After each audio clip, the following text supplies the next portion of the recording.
नमस्कार और प्रणाम तमाम हमनी के दर्शक लोग के नेपाल पोस्ट टीवी में हम मनोज पटेल अपने लोग के स्वागत कर रहा बानी।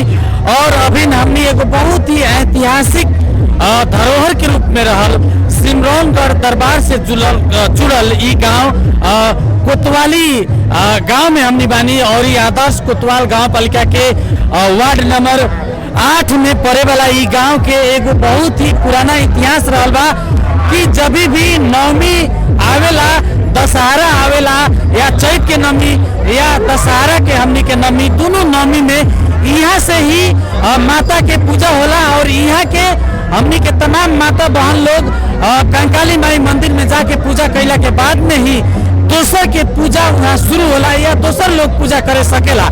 ये तमाम विषय वस्तु के विषय में बहुत ही गहन रूप में एक ऐतिहासिक धरोहर का बा, ऐतिहासिक बात का बा, ये तमाम चीज के हमनी के कवर करे खातिर आज ई गांव में आयल बानी हमनी के कोतवाली में। और यहाँ देख रहल बानी अपने एकदम बाजा गाजा के साथ में डोला यहाँ से निकल रहल बा, एगो झांकी निकल रहल बा। तमाम गांव के लोग, बाहर बलात्मी से लेके जनप्रतिनिधि लोग और खास करके हमनी के माता बहन जौन हिंदू सनातन धर्म के उ लोग बचा के रखले बा, हमनी के माता बहन लोग में शरीक हो रहा बा। और यहाँ गांव के तमाम बाहर बलात्मी लोग, हमनी के गांव पालिका के अध्यक्ष जी भी यहाँ आयल बानी, एक में वड़ा अध्यक्ष जी भी बानी, वो तमाम लोग भी इनमें शरीक हो रहा बानी ई झांकी में, ई यात्रा में, डोला यात्रा में। सबसे पहले हम संक्षिप्त प्रक्रिया ले हम आदर्श कोतवाल गांव पालिका के गांव पालिका अध्यक्ष जवाहर प्रसाद जी बानी अभी में सहभागी हो रहा बानी, खुद वो अपने आयल बानी। और ये तमाम मंदिर के भी विकास यहाँ करे खातिर ई जौन पहले एगो कोतवाल के रूप में रहल रहे, एकरा के हमनी आज के डेट में एगो थाना के रूप में भी हमनी एकरा के मान सकतनी। अभी नया में वो बेरा राजकाल में एकरा के कोतवाल के रूप में यहाँ जानल जात रहे। ई का है यहाँ के ऐतिहासिक संक्षिप्त प्रतिक्रिया ले हम जवाहर जी से हमनी के गांव पालिका अध्यक्ष जी बानी, अपने के स्वागत बा। धन्यवाद जी मुखिया जी, जैसे कि आज ही बहुत ही भव्य अपने लोग शोभा यात्रा निकाल रहा बानी, संक्षिप्त बात बताएं कि यहाँ के ऐतिहासिक चीज जौन 12 जिला के तमाम लोग के भी जानल जरूरी बा कि यहाँ से जब टोला निकली कंकाली माई मंदिर में पहुंची, पूजा हुई, तबे दोसर लोग के पूजा ही करे के अवसर प्राप्त हुई। ये क्या बात है, एकरा के संक्षिप्त रूप में बताएं। कथिया सबसे पहले सबको में नमस्कार। हमारा नाम है जवाहर प्रसाद शाह, वार्ड नंबर 7 घर पहला कोतवाली में, और एक आदर्श कोतवाल गाँव पालिका के कापा अध्यक्ष बानी। और ये जो ऐतिहासिक जो टाइम आ गई राजा सेवई सिंह के पाला से ही अब ऐतिहासिक सिमरौनगढ़ से आदर्श कोतवाल जो कहता नहीं सब हमने के कोतवाल आदर्श कोतवाल ही ठाव हुई कंकाली माई के यहाँ के जमीन जो रहे कंकाली माई के खोज के जमीन है, यहाँ 30 बीघा जमीन रहे और वो ऐतिहासिक होके हमने के आयल बटे। जैसे कि माता से एगो बेटी के जो मिलेला एकरा के खोज हमने खोज दी नहीं, जैसे कोनो बंद के माँ बहन के मतलब विदाई कर जाले तब खोज दिया ले, तो वैसे किस्म से कंकाली माई के खोज के जमीन यहाँ रहे 30 बीघा है, उसे संचालन हो। और सर्वप्रथम कोतवाली गांव के ही यही हिसाब किताब से जाके लोग कंकाली माई के माता के पूजा लोग करते, सर्वप्रथम कोतवाली के लोग जाके लोग पूजा करे। बाद हर साल होला कि मतलब हर साल होला हमनी के परंपरा बटे ही सब दिन से हमनी के छोट रही बच्चा रही तब से हमनी के देखतानी से कोतवाली के जाके लोग अपन लोग कार्यक्रम पूजा अर्चना लोग कर ले। लेकिन अब अध्यक्ष जी जैसे कि तंका ओझेल में मतलब ऐसा ऐतिहासिक धरोहर एगो 12 जिला के ई एगो धरोहर के रूप में रहल अपने के आदर्श कोतवाल गांव पालिका के कोतवाली गांव, लेकिन थोड़ा ओझेल में मतलब पड़ल रहलक है। एकरा के विकास खातिर, एकरा के प्रवर्धन खातिर गांव पालिका से कैसन नीति अपने लेके आ रहा बानी, और अब एकरा के और भव्य मंदिर के सजावट देख रहा बानी, मंदिर भी अपने बनवा रहा बानी, क्या कहे के चाहे? तो ये विषय में कहते नहीं आदर्श कोतवाल गाँव पालिका से जो बजट जो हो बजट विनियोजन कऽ के एक जितना पर मंदिर सन देखनी है कि ना, और बाद में जो पुराना एगो मंदिर जो बा वो स्थानीय गांव घर से लोग से चंदा वसूलन कऽ के मन से रुपया उठा के वो मंदिर बनावल गया बा। एक बाद में ओकरा के ढाब चौक संरक्षण जो कल गया, बाद में 2-3-4 गो मंदिर जो बा 7-8 गो मूर्ति के भी व्यवस्था कल गए बाटे ये हमनी के गाँव पालिका से। और सार्वजनिक गाँव के चंदा सब लोग से संकलन करके एमे पूजा अर्चना करे के सब लोग के सहभागिता में बा, सब लोग कर रहल बा, लोग देवले लोग और मानसिकता भी वो लोग जी। हमनी के यही कह सकता नहीं कि हमनी के टीवी देखे वाला तमाम दर्शक लोग, 12 जिला के लोग और हमनी के देश विदेश में भी जहाँ भी देख रहा बनी नेपाल पोस्ट टीवी, हमनी ये कह सकता नहीं कि अब एकरा के संरक्षण, प्रवर्धन और एक ऐतिहासिक धरोहर के बचावे खातिर, काहे कि इतिहास जब मिट जाए तो हमनी के अस्तित्व भी मिट जाए कहल जाला। भाषा, संस्कृति, कला, साहित्य के विकास करे खातिर गांव पालिका भी एकदम तन मन धन से लाग रहा बा, ये कह सकता नहीं हमनी जी। तो वैसे ही किस्म से जो बात कह गया कि तन मन धन से सब लोग इनमें समर्पित बा और सब कोई को आस्था बा, विश्वास बा। हमरी के सनातनी धर्म है, हमरी के आस्था विश्वास हमरी के यही पर बा। यही से हमरी के जुड़ल बानी सा, यही से हमरी के सब कोई मिल के हमरी के करतानी सा। और जितना हम सके समम, जहाँ तक ले सके समम, एकरा के देख रेख और हर चीज के क्वालिटी समाज के भी तरफ से सब कोई के भावना है कि एकरा के उजागर करे के। अब जैसे कि एकरा के एगो औरो हम एंगल से भी हम थोड़ा जानकारी देवे के चाहता नहीं हमनी के दर्शक लोग के कि ई आदर्श कोतवाल गांव पालिका के ई वार्ड नंबर 8 कोतवाली ई जौन गांव बा, एकरा के ओ बेरा कोतवाल भी कहल जाए, तो ई एकर संबंध और सिमरौनगढ़ दरबार के तत्कालीन संबंध और अभिन अब अलग अलग एगो आदर्श कोतवाल गांव पालिका हो गई बा, एकरा बाद में सिमरौनगढ़ एगो नगर पालिका हो गई बा। तो अब ई संस्कृति के बचावेला दोनों ई पालिका मिल के काम कईल जरूरी कितना अपने के लागता? बहुत जरूरी बाटे जी जी। दोनों मिलके क्या है, एगो गाँव पालिका के वो नगर पालिका गाँव पालिका हो गल बा, लेकिन संबंध हमनी के वो में बा, सिमरौनगढ़ में बा। जी जी। हमनी के वो से संबंधित बड़ी क्या कोतवाल कहे वाला पूर्वजीय जन रहे कि ए पर जन से धरोहर बा जन बा, ए पर हता गोला रहे कहा के लोग आवल कि ये चौकीदार के पहाड़ा यही ठाव से पड़े कह के संबंध हमनी के गोपाल का अलग अलग चीज बा। लेकिन हमनी के सपत साहब भाई खून के रिश्ता ही जन बा, तो हमनी के कंकाली माई से बा, सिमरौनगढ़ से बा। जी बहुत बहुत धन्यवाद। हमनी के गांव पालिका अध्यक्ष जवाहर जी के ई तमाम बात अपने सुननी है। हमनी के वार्ड नंबर 8 के वार्ड अध्यक्ष जी भी बानी यहाँ, उनकरा से भी हम प्रतिक्रिया लेम। जी मुखिया जी, थोड़ा हमनी के दर्शक लोग के अपन परिचय और ई गांव के विषय में अपने बताई ना थोड़ा। पत्रकार महोदय, सबसे पहले हमारा तरफ से अपना धन्यवाद बा कि हमनी के ऐसा ऐतिहासिक कार्यक्रम में रउआ लोगन आप पहुँचली, हमनी के संबंध इतिहास के बारे में रउआ जाने के चाहिए रही, ऐसे हमरा से कोटि कोटि अपने लोगन के बधाई और धन्यवाद बा। हम हरिनाम प्रसाद कुशवाहा, आदर्श कोतवाल गाँव पालिका वार्ड नंबर 8 के वार्डाध्यक्ष, रउआ ये बारे में जाने के चाहिए रही, तो हम तो ज़्यादा टाइम न ले सकम, कम समय में मुख्य बात अपने के बता दें। सिमरौनगढ़ राज ऐतिहासिक राज रहे, जहाँ सेवई सिंह राजा हरि सिंह देव के राज रहे। वो राज के एगो अंग यूनिट एगो हमार कोतवाल भी रहे। वो राज के मेन गेट कोतवालिये रहे। यही जी तत्कालीन समय में यहाँ सेना लोग भी रहे। हाँ, सेना लोग भी रहे, यही मेन गेट रहे। ये पर राजा सेवई सिंह के, राजा हरि सिंह देव के सेना लोग पर है, हाथ हथियार के साथ। वो तेरी गोला, माटी के गोला वाला ही हाथ हथियार रहे, ये सब ए पर बा, अभी भी बा।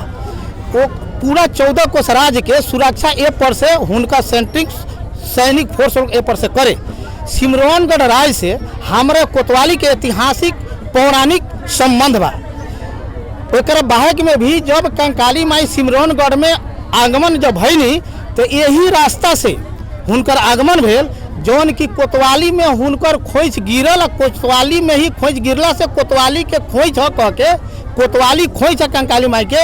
ये चीज की उदंती अभी तक कथा पुराण हमनी के प्रमाणित बा। और एकरा के अपने लोग अभी तक ले बचा के रखले बानी। अभी तक ले बचा के रखले, सदियों से अभी तक हमारा गांव के महिला माई बहन लोग प्रथम सप्तमी के दिन में जाके कंकाली माई के गेट खोल के पूजा लोग करेले। ओकरा बाद में अन्य कहीं के माई बहन लोग आके लोग पूजा करेली। ऐसा प्रचलन हमार सदियों से अभी तक बा। ये थोड़ा बीच में ये आस्था हमने के इतिहास थोड़ा मेटाल जाइत रहलक है। ये चीज़ के हमने गाँव ने सब समझदारी करके, खास कर ज़्यादा ये चीज़ के हम एकरा के आगाड़ी करके गेली गढ़ में ऐतिहासिक सब खोज तलाश लोग कही दे, कोतवाल के नाम मिटवई था। ये कैसे हमार जागरण हुई, कैसे हमार आस्था, इतिहास, सांस्कृतिक के संरक्षण हुई, ए में हमनी के सब लोग मिलके एकरा के ऊपर भरे उठाए के कोशिश में रखले बाड़ी। मुखिया जी एगो यही लंग हम रोकनी है अपने के, जैसे कि गांव के देखा तनी गांव नीचे बा और एकर हाइट जोन बा बहुत ऊपर बा। हम सुननी है पहले ऐसे भी ऊपर रहे, एकर हाइट और ई थोड़ा मतलब ई ऊंच कैसे रहे, ई पहाड़े रहे पहले कि ये लोग तत्कालीन समय में ऐसा एकर संरचना बनवावल गई रहे? अभी चीज तो विशेष हमने ना कह सामने सिमरौनगढ़ राज्य के ई सेंटिंग यही पर से पहाड़ा 14 कोस राज्य के पड़े, तो वो लोग अब कौन हिसाब से के बनौले रहे राजा लोग, ई जवाब तो वो लोग लबा। लेकिन हमने के अगर देखे तो बहुत ऊंच रहे, लेकिन पानी से झरते झरते थोड़ा जरूर नीचे हो गया बा, लेकिन ई पुरानी धरोहर है जी। ये पर से यही पर से पहरा होके यही पर सेना लोग चारों एरिया पर से नजर रखे। हाँ यही पर से नजर अभी तकले दही और लोहा के चिवड़ा हाजरा परिवार लोग चढ़ा के वो लोग के नाम पर अभी भी पूजा मठ पर होखले। लोहा के चिवड़ा और दही ध के पूजा पाठ लोग करले। वो सेठिक चौधार के नाम पर मतलब कि एगो काल्पनिक कथा के हिसाब में वो लोग के मन लोग करले। आज भी एगो हमनी के धरोहर बा, पहचान बा, यही नाम से आदर्श कोतवाल गाँव पालिका राम अयोध्या माननीय साहब रह सो टाइम में जब गाँव पालिका के संरचना भेल, नगर पालिका संरचना भेल, स्थानीय सरकार निर्माण भेल, आदर्श कोतवाल गाँव पालिका यही कोतवाल का नाम से मतलब कि हमनी के लिखाल भी एगो ऐतिहासिक नगरी। जी बहुत बहुत बहुत बहुत धन्यवाद मुखिया जी। आदर्श कोतवाल गांव पालिका के नाम से भी ई जोड़ाइल बा वहाँ के बताइनी है। वास्तव में आदर्श कोतवाल और कोतवाली वार्ड नंबर 8 के ई गांव और ई भव्य मंदिर यहाँ बना रहल बानी हमनी के गांव पालिका अध्यक्ष जी, वार्ड अध्यक्ष जी के ई तमाम रेख देख में बन रहल बा। और हमनी के संस्कृति, इतिहास, धरोहर, धार्मिक प्रथा सदियों से जौन पुरखा परब काल से ई जौन चल के आई रहल बा, एकरा के बचावे खातिर गांव पालिका फिर तन मन धन से लागल बा। और हमनी के पुजारी जी भी बानी, पुजारी जी से भी हम 1 मिनट में संक्षिप्त उनकर प्रतिक्रिया लेम। ई धर्म सनातन धर्म और ये कोतवाली गांव पालिका के महिला सब और ये धार्मिक कार्यक्रम जौन अनुष्ठान अपने कर रहल बानी, शोभा यात्रा कर रहल बानी, एकरा विषय में अपने क्या कहे के चाहेम? हाँ बहुत जरूरियात काम बा। हमनी के गाँव पालिका यहाँ 14 कोस कंपाउंड के पहरा ए पर से पड़ल, हमनी के संयुक्त करे के चाहिए। ई संक्षेप डूबल जा रहल बा, प्रतिगण हो रहल बा। हमनी के प्रयासित करे खातिर हमनी के पछाड़ी लाग रहल बा जी। और मंदिर परिसर से मंदिर के मूल गेट में कंकाली माई माता के मंदिर के मूल गेट में विवेक जी गांव पालिका अध्यक्ष और वार्ड अध्यक्ष सहित के टोली जौन आदर्श कोतवाल से यहाँ चल के आयल बा, कोतवाली से मंदिर में उन लोग के स्वागत कर चुकल बानी। दर्शक महानुभाव लोग, हमनी निरंतर रूप में ई शोभा यात्रा जौन आदर्श कोतवाल गांव पालिका वार्ड नंबर 8 से कोतवाली गांव से चल के ई सिमरौनगढ़ के मंदिर जौन बा कंकाली मंदिर 12 जिला के प्रमुख तीर्थ स्थल मध्य के एगो ई तीर्थ स्थल है। सिमरौनगढ़ नगर पालिका आदर्श कोतवाल गांव पालिका विकास के पथ में एगो आगे चल रहा बा और रोड, नाला, पुल, पलेसा, मठ, मंदिर के विकास संगे ऐसा धार्मिक क्रियाकलाप और ऐसा ऐतिहासिक चीज सबके भी जगेरना करे खातिर दोनों गांव पालिका के जनप्रतिनिधि लोग भी हाथ जुड़ा के एक दूसरे के साथ में साथ, कंधा में कंधा मिला के चले खातिर लोग एकदम तैयार बा। लोग ई तमाम विषय वस्तु में हम निरंतर प्रतिक्रिया, ऐसे पहले भी हमनी के गांव पालिका के अध्यक्ष जवाहर प्रसाद जी बानी हमनी के साथ में, उनकरा से हम परिचय लेनी है विस्तृत रूप में, संक्षिप्त रूप में और उनकरा के प्रतिक्रिया लेवे के हम चाहें कि ई जवन ई अपने के वहाँ के ऐतिहासिक और यहाँ के ऐतिहासिक एगो जुड़ाव हमनी के कहीं ना एगो खोइछा में मिलल बा आदर्श कोतवाल और कोतवाली गांव पालिका से आदर्श कोतवाल गांव पालिका अपने के नामाकरण भी भइल बा। ई हमनी के बताई कि ई चीज में स्थानीय पालिका कितना सहयोग करे खातिर आगे बढ़ रहा बा और नेपाल सरकार से पर्यटन मंत्रालय बा, यहाँ पुरातत्विक विभाग बा, उ लोग से भी एक किस्म के हाथे मालो अपने लोग से छल फल या एकरा के विकास करे खातिर कुछ पहल अनुदान कुछ आ रहल बा, का कहें? सबसे प्रथम जी जी अपने टेलीविजन के माध्यम से बने से जी जी अपने के बहुत बहुत धन्यवाद। और दोसर बात कथी अगर बड़ जितना श्रोता संजन बा जी जी उस सब में हमार आदर्श कोतवाल गाँव पालिका के तरफ से नमस्कार भी कहता नहीं, नमस्कार बा। कहे के मतलब हमारे सोच हिसाब के बता बनल कथी बा कि जो आज के जन कार्यक्रम में जन के आयल बनी शोभा यात्रा लेके, ये हमारा अगाड़ी से हमार जन्म ना बा ओकरा अगाड़ी से ई परंपरा हमनी के चल के आ रहल बा कंकाली माई के, और कंकाली माई से जुड़ल बा हमनी के आदर्श कोतवाल। अपने लइका रहनी तहियो देखले रहनी कि परंपरा रहे पहले से भी। एक बाद में जो आदर्श कोतवाल कहे वाला जौन चीज बटे नु तो उ जौन भीड़ बाटे जौन बनावल बा पूर्वजीय जौन बनल बा पहले के हमनी तो जानतो नहीं की। लड़का सब तो ओकरा के पहाड़ कहला बहुत ऊंच बा, पहाड़ करके बहुत ऊंच बा। अभी भी झड़ झुड़ गए बताइए 40 फीट ऊंचाई में बा वो, अभी भी 40 फीट ऊंचाई में बा। तो हमनी ये गाँव भर के लोग चंदा उंदन करके सब कुछ संरक्षण करके कह रहा बानी सा हमनी के। अब रह गए कौन चीज की ई चीज कंकाली माई। अब आदर्श कोतवाल एगो नेपाल सरकार के विधान अनुसार एगो अलग बन गया बा, सिमरौनगढ़ एगो अलग बा। लेकिन ये हमनी के ये कंकाली माई से हमनी के जोड़ल बाड़ी सन। ओना चौकीदारी रहे, पूर्वजी लोग कहत रहे जिसको रहे हत गोला मिले, लम्बा लम्बा गोला मिले, सब बहुत कुछ रहे। कहीं सिमरौनगढ़ क्षेत्र के जौन किला रहे, किला के संरक्षण में या एकरा के बचाव करे खातिर वो कोतवाल जौन बा आदर्श कोतवाल गांव पालिका के कोतवाली वहाँ के भी एगो महत्वपूर्ण योगदान रहल बा, बहुत महत्वपूर्ण योगदान बा। रह गेल दोसर बात जो कंकाली माई के जौन ई जौन वो हमरा आदर्श कोतवाल में ओतहा कोतवाली में 30 बीघा जमीन खोइछा के जमीन है। सर्वप्रथम 30 बीघा जमीन के उपलक्ष्य में शुरू में आके पूजा पाठ कोतवाली के ही लोग आके करले। अच्छा, ओमे से अनाज आवेला कि ना ई मंदिर में? आवले ओमे से आवाज आवले। तो वैसे ही कह के पूर्वजीय लोग कह के आयल बा, हमनी भी करल बड़ी। रह गए फिलहाल में अभी हमनी के जब हम जीतनी हमनी वार्ड अध्यक्ष जीतनी है अभी कल में, तो वो संरचना के हमनी के अपना जहाँ से भी मांग के विकास वाला से काम से मांग के जहाँ से केंद्र से चाहे प्रदेश से हमनी के मांग करी सब कुछ मिलता, कुछ आयल बा ओके हमनी के कर रहा बड़ी करके संरक्षण हमनी के कर रहा बड़ी। एमे कोनो दुविधा नहीं के भी आ करे के भी हमनी के आकांक्षा भी बा, आगाड़ी भी करे के चाहना भी रख ले बाड़ी और उसे हम समर्पित भी बाड़ी कि जब तक ले हम बाड़ी तब तक ले के जहाँ तक ले हो सके तहाँ तक ले हम करे में के। जी, हमनी के मुखिया जी भी बानी जैसे कि पर्यटकीय स्थल के रूप में भी ओकरा के विकास कइल जा सकता। का लगता कुछ लोग बिहान हुआ अगर ओकरा के बढ़िया से एगो गार्डनिंग या ओकरा के बढ़िया से संरक्षण कर दिया है तो ओमे घूमे लायक भी जगह बन सकता। का कहे हम अपने मीडिया महोदय, ये तो खैर आज ही बात हुई था, लेकिन पहले भी बहुत दूर दूर से जब लोग सिमरौनगढ़ में आवे तो कोतवाल के नाम सुन के कोतवाल मठ पर लोग घूमे जाए, देखे झाड़ी झूड़ी लगा रहे।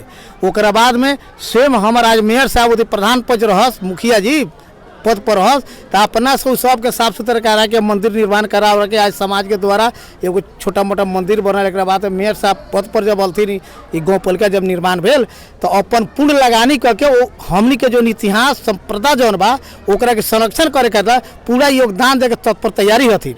आ हिनकारा मेयर साहब के हमारा मत सहमति में ओकर विकास हो रहा बा, संरक्षण भी हो रहा बा।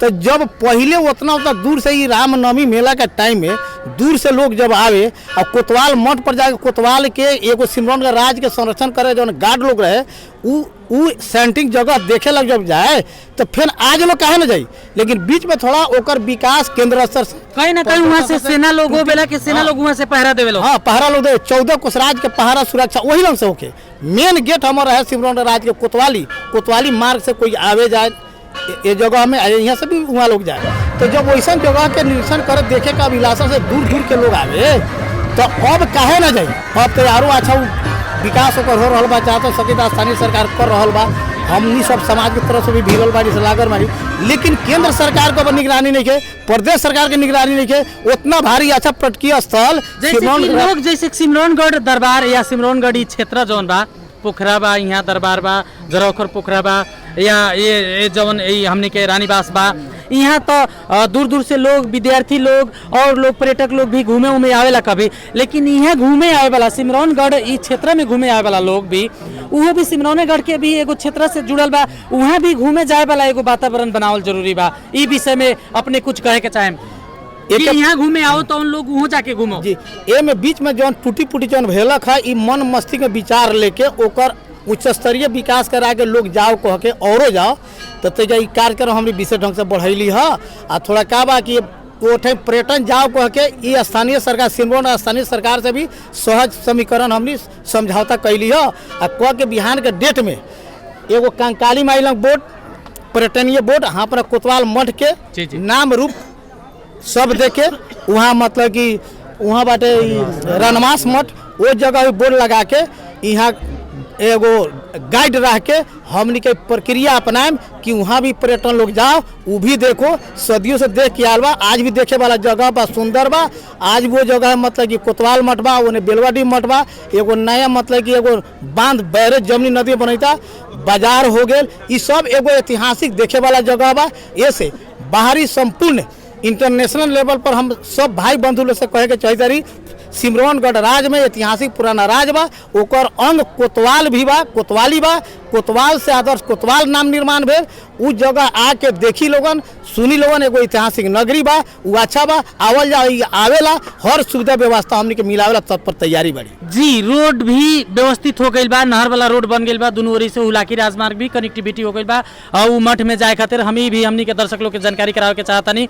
और कुछ पहले ओझेल में जौन पड़ रहा है, ये भव्य शोभा यात्रा और ये भव्य आगाज के साथ साथ एक बार और जोर तोड़ से आदमी एकरा के गाँव पालिका लगाए तो वहाँ के स्थानीय लोग एकरा के बढ़ा दिले बा। हमनी के गाँव पालिका अध्यक्ष जी बानी, उनकर समय अभी भी कुछ बाकी बा। गाँव पालिका में अपन कार्यकाल में भव्य मंदिर वहाँ बन जाए और ओकरा के एगो बढ़िया पर्यटकीय स्थल बनावे खातिर अपने कटिबद्ध बनी, अपने कहनिया कुछ निर्माण कार्य हो रहा बा और भी बाकी जोन काम निर्माण कार्य हो रहा बा। अभी तुरंत अभी पहले की जो संरचना बा तो बोलले बा, एक बाद में और जो संरचना में जन्म बनल बा। अभी तुरंत बैसाख के 8 गते हमने के 5-6 गो मूर्ति के भी स्थापना ओलम करे जा रहा है, जर पूजा पाठ प्राण प्रतिष्ठा ये 8 गते के क्लियर होए वाला बा जी। और बाकी जोन काम बाकी जो दीवाल वाल घेरे के दीवाल सब बन रहा बा, सब काम हो रहा बा, ये सब हो रहा बा। फिर बाकी जो रही उ तो करते जाए के बहुत में करते जाए के एक जने और स्थानीय वासी बानी, उनकर भी प्रतिक्रिया हम लेके जी जी जी जी आदर्श कोतवाल गांव पालिका वार्ड नंबर 2 से वहाँ के बानी, अपन परिचय देवल जाओ ना। हमार नाम भाई आदर्श कोतवाल गांव पालिका वार्ड नंबर 2 खजुरिया निवासी राकेश कुशवाहा। हम कथी कहे के चाहतानी ए मीडिया से कि खाली अंतर्वार्ता लेला से ही ना होई, यदि सच्चा दिल से नेपाल सरकार सिमरौनगढ़ के नाम पर, कोतवाली के नाम पर यदि बजट लगानी करता तो कब तक करी, जब तक ऊपर फोर्स पहुंची तब तक करी। अगर जो वास्तव में के ऐतिहासिक स्थल मान ले बा तो कम से कम पर्यटन मंत्रालय के एगो शाखा चाहे उप शाखा 2 आदमी काहे न होके, 1 कर्मचारी रह के काहे न होके, ओकर भी यहाँ एगो ऑफिस होके चाहिए। नमस्कार, सबसे पहले अपने के हमरा तरफ से बहुत बहुत धन्यवाद बा कि आज मीडिया में बोले के मौका मिलल। आदर्श कोतवाल गाँव पालिका वार्ड नंबर 8 के हिरन प्रसाद शाह हमार नाम है। हम एगो धर्म के पक्ष में भीतरी दिल से बहुत इच्छुक व्यक्ति बाड़ी। यहाँ जौन हमने के आजा गाजा के साथ हमने के जौन यहाँ आल बड़ी, हमने के आदर्श कोतवाल गाँव पालिका 8 नंबर वार्ड से चल के ये में बहुत खुशी लागल हमरा। यहाँ से जौन सेवा सत्कार मिलल है मंदिर के तरफ से, वो भी बहुत हमने के खुशी लागल। ये कथी है कि हमने के तो देखले नहीं खिली कि सुनले जरूर बाड़ी। हमार दादी परदादी इस सब लोग यहाँ पूजा करते चल आए। ओकरा बाद में हमने के माई परिवार लगाए आज भी हमने के ये में एकदम भीतरी दिल से एकदम पूजा करेला आवेला, एकदम तैयारी बड़ी आइले। नमस्कार, मनोज जी अपने के लगायत अपने के ये जवन मीडिया जवन बाटे नेपाल पोस्ट डेली ओकरा के धन्यवाद। और आज के जवन हमने के कार्यक्रम बाटे शोभा यात्रा माँ कंकाली के शोभा यात्रा है। चैती दशई में सप्तमी के दिन जवन हमने के कोतवाली गांव से चल करके यहाँ शोभा यात्रा कल जाला। ये बहुत पुराना चीज़ है, बहुत परंपरागत, बहुत वैदिक चीज़ ये है और बहुत ऐतिहासिक भी चीज़ बाटे। ये आज से ना हमने के बाबा जी जे रहनी, दादाजी रहनी, उ लोग भी कहत रहनी कि उ लोग के बाबा के पाला से भी चलल बाटे। यानी कि एकर इतिहास देखल जाए तो बहुत पुराना इतिहास बाटे। ये कंकाली मंदिर से कोतवाली गांव हमने के खोइछा में मिलल ये चीज़ है। और एक ऐतिहासिक चीज़ ये बाटे कि कोतवाली के कोनो भी माई बंधु आके सबसे पहले आज के तिथि में यहाँ पूजा कर दी, ओकरा बादे ही और दोसर गांव के माता बहन अथवा भाई बंधु के पूजा करे के यहाँ सिस्टम है। बादे में वो पूजा माने वो पूजा के सातों मानल जाए। यहाँ कोतवाली के पहले पूजा हुई कोतवाली गांव से, एक बाद के ही पूजा के मतलब फल प्राप्त हुई ऐसा हमने कह सकते। जी जी, ये हमने के इतिहास में ये चीज बाटे कि कोतवाली के माई बहन पूजा करला के बाद ही दूसरा कोई के पूजा करे के यहाँ अलाउ रहल बा। ऐसन जैसे कि अपने शिक्षक भी बानी गौरी शंकर सर, एकरा के धर्म संस्कृति और नया पुस्ता, धर्म संस्कृति के और विज्ञान से भी एकरा के जोड़ के देख सकता नहीं हमनी एकरा के एक संदर्भ में नया पुस्ता के का कहे के चाहे अपने? नया पुस्तक ये चाहे कि देखो धर्म संस्कृति जौन चीज़ है एक जनरेशन से दूसरा जनरेशन जाए वाला चीज़ है। ऐसे पेशागत हिसाब से हम टीचर भी बानी और सामाजिक कार्य में बहुत हम लागे नहीं। ऐसे हमारा गांव समाज के हर एक आदमी के था बाटे और शिक्षा के हिसाब से कहल जाओ तो ये एक जनरेशन से दूसरा जनरेशन जाएला हमनी के जो युवा बाड़ी हमनी के बहुत अहम भूमिका रही। और आज के डेट में हमने ई ट्रांसफर नहीं करत तो बिहान के दिन में हमने के ऐतिहासिक चीज ई जौन हमने के एगो बड़ा पूर्वज काल देखी जौन कहीं न कहीं की पहचान से भी हमने के जुड़ल बा। जी एकदम पूरा पहचान बाटे हमें। सिमरौनगढ़ के इतिहास, सिमरौनगढ़ के कथा कहानी और ई कंकाली माई के जगता के विषय में, आदर्श कोतवाल गाँव पालिका के विषय में सब लोग जानले बा। का कहे के चाहे नया पुस्तक के अपने? सबके नमस्कार।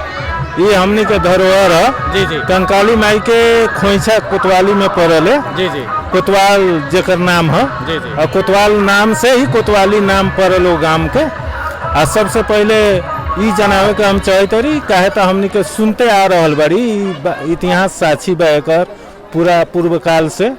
हमनी के जन्म से पहले भी हमनी के सुनते आ रहल बड़ी कि कंकाली माई के खोइछा कोतवाली में रहे।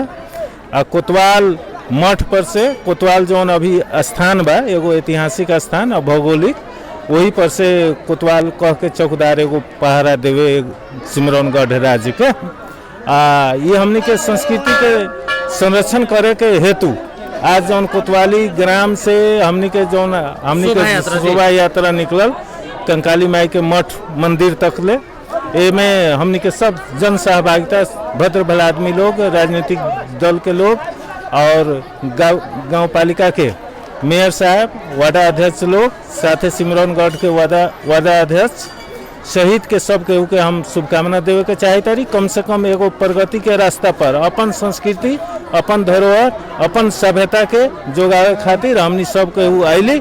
एमे सब केहू सहभागी होके ये अपन सभ्यता संस्कृति के बचावल जाओ। सिमरौनगढ़ नगरवासी लोग से अनुरोध करम कि अपने लोग ये परंपरा के ठाई रख के हमनी के जौन समय छूटे हमनी समय पकड़े तरी हमनी आके अगर यहाँ सप्तमी के दिन कंकाली माई के खोज के नाता से हमनी पूजा करम। आप लोग हमनी के साथ दियो आ सब कोई मिलके संस्कृति के बढ़ाओ जाओ। सब लोग मिलके हिंदू धर्म बा, माता के मंदिर बा, इनमें सब लोग जागरूक होके हमनी के जितना बढ़ाम उतना बढ़ी।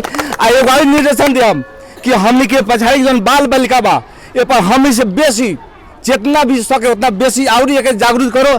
जो नेपाल में कंकाली माई सिमरौनगढ़ में स्थगित बा ओकर बहुत बढ़िया पूजा पाठ होकर वहाँ बहुत लोग सुचारू बा, संस्कृति बहुत आगाड़ी बढ़ी कह के।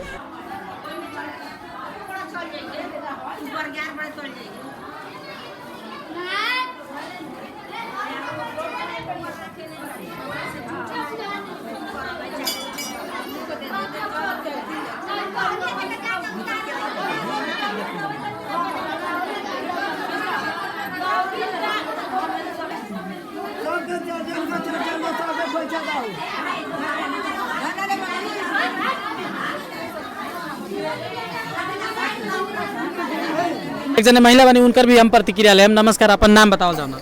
रीता देवी कोतवाली। जी, अपने कोतवाली से यहाँ आईनी है, थोड़ा ये बताए कि अपने लोग यहाँ ये पूजा करे आईनी है, ये पूजा काहे खातिर करे आईनी है? अपने लोग एकदम सुबह वो पैदल अपने लोग वहाँ से चल के 5-6 किलोमीटर के दूरी से चल के यहाँ आईनी है। थोड़ा बताए कि मतलब अपने काहे आईनी है, अपने कहाँ से यहाँ जाए के चाहिए, अपने के सिखैले रहे?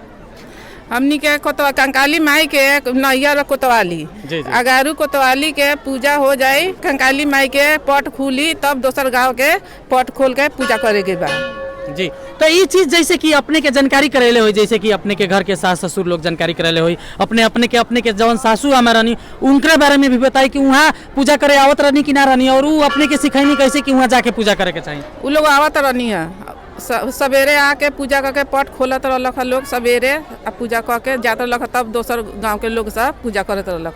अब इस साल जैसे कि बाजा गाजा रथ सहित यात्रा करके अपने लोग शोभा यात्रा झांकी सहित हाथ हाथ में अपने लोग जय माता दी जय श्री राम के बैनर वैनर लेके अपने लोग पहुँचनी है।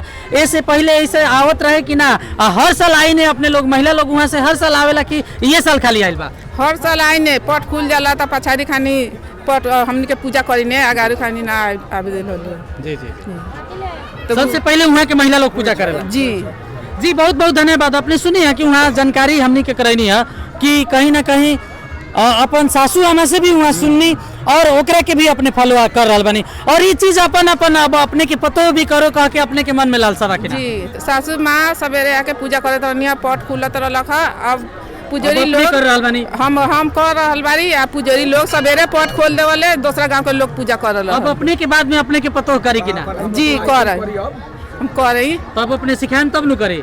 जी करी। जी बहुत बहुत धन्यवाद। दू शब्द हम संपूर्ण नवाडावासी में सब लोग कल्याण होको, सब लोग को हलो फूलो, सब लोग के विकास होको, सब लोग को शुभकामना होको कहित हम विराम लेते रही। जी बहुत बहुत धन्यवाद। बहुत बहुत धन्यवाद। हमने के गाँव पालिका अध्यक्ष और वार्ड अध्यक्ष दोनों जने के हम धन्यवाद देवे के चाहेम। और देख रहा बानी अपने पीछे घड़ी घंटा बज रहा बा और मेला के भी आगाज हो गई बा।